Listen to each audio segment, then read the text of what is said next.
अकोला महानगरपालिकेची निवडणूक ही केवळ नगरसेवक निवडण्याची नाही, तर शहराच्या सर्वांगीण विकासाची असल्याचं प्रतिपादन पालकमंत्री तथा कामगार मंत्री आकाश फुंडकर यांनी केलं आहे। डाबकी रोडवरील प्रचार सभेत त्यांनी मॉडेल अकोलाचा आराखडा मांडला।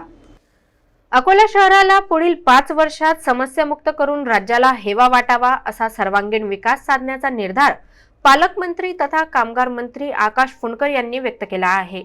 डाबकी रोडवरील प्रभाग क्रमांक 8 मध्ये भाजप उमेदवारांच्या प्रचारार्थ आयोजित संवाद सभेत ते बोलत होते। फुंडकर म्हणाले, महापालिकेची ही निवडणूक प्रत्येक अकोलेकराच्या जीवनाशी थेट निगडित आहे। मोठे उद्योग, उत्तम दळणवळण व्यवस्था आणि मजबूत मूलभूत सुविधांच्या बळावर अकोला समृद्ध शहर म्हणून उभं राहील।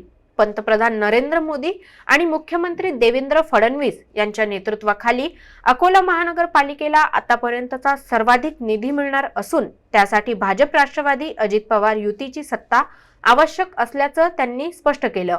केंद्र व राज्य सरकारांच्या एकूण 126 योजनांचा थेट लाभ नागरिकांपर्यंत पोहोचवण्यात येणार असल्याचं सांगत कामगार विभागाच्या 26 आणि जिल्हा नियोजन समितीच्या 22 योजनांचाही समावेश असल्याची माहिती त्यांनी दिली।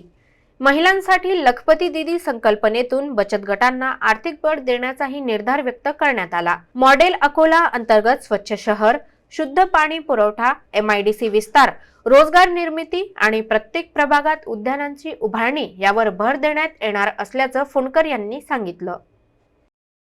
या अकोल्यामध्ये भविष्यात मोठे प्रोजेक्ट काय आले पाहिजे इथपर्यंत सगळ्या गोष्टी ठरवणारी निवडणूक ही आहे।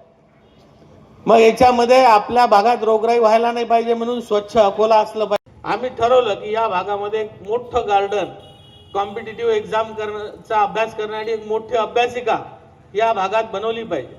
ते म्हणतील नाही, नाली बनवा, रस्ता बनवा, गटार हे करा, त्यामुळे आपल्या भागातले कामं होणार नाही। हा आराखडा काय आहे?